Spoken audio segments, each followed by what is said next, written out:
안녕하세요. 국내외 최신 요트 보트 관련 소식을 전해드리는 보팅 뉴스입니다.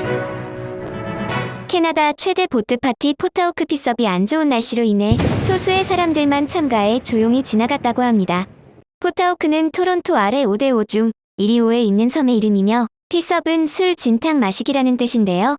매년 수천여 척의 보트와 수만 명의 사람들이 참석하는 대규모 보트 파티입니다. 2020년에도 2천여 척의 보트와 1만여 명이 참석하였는데요.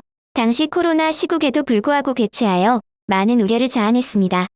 흥미로운 사실은 정작 파티에서 문제를 일으킨 것은 코로나가 아니라 대부분 알코올과 연관된 것이었습니다. 온타리오 경찰에 따르면 매년 응급 구조원들이 수많은 부상자들을 상대하고 있으며 일부 사람들은 해안으로 돌아가지 못하고 발이 묶였다고 합니다. 경찰은 참석자들에게 2m 간격으로 닻을 내려 거리 두기를 할 것을 권고하였다는데요.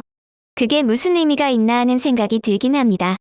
아무튼 파티를 기다렸던 사람들에겐 아쉬운 일이겠지만 지역 경찰과 공무원들은 한시름 놓았을 것 같습니다.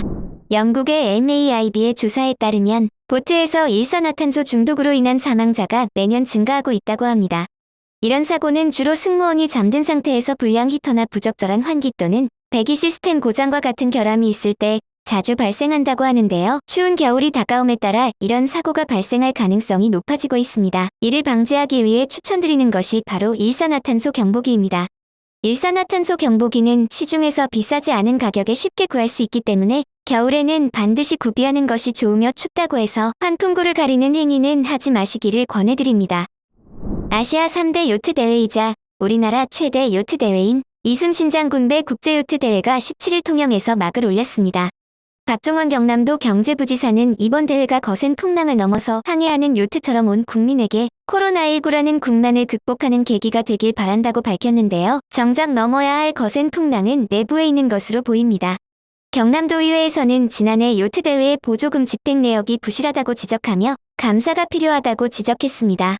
대표적으로 대회 운영복 구입에 1,600만 원이 들었는데 국산 브랜드가 많음에도 불구하고 굳이 고가의 해외 브랜드를 구입한 점, 조직위 간부와 요원에게 활동 보상비를 지급했지만 근무계약서와 근무일지가 없어 실제 근무했는지 여부가 확인되지 않는 점, 비수기임에도 불구하고 호텔비가 정가로 계산된 점 등이 있습니다. 7월에 열린 보령 국제요트 대회도 문제가 지적됐습니다.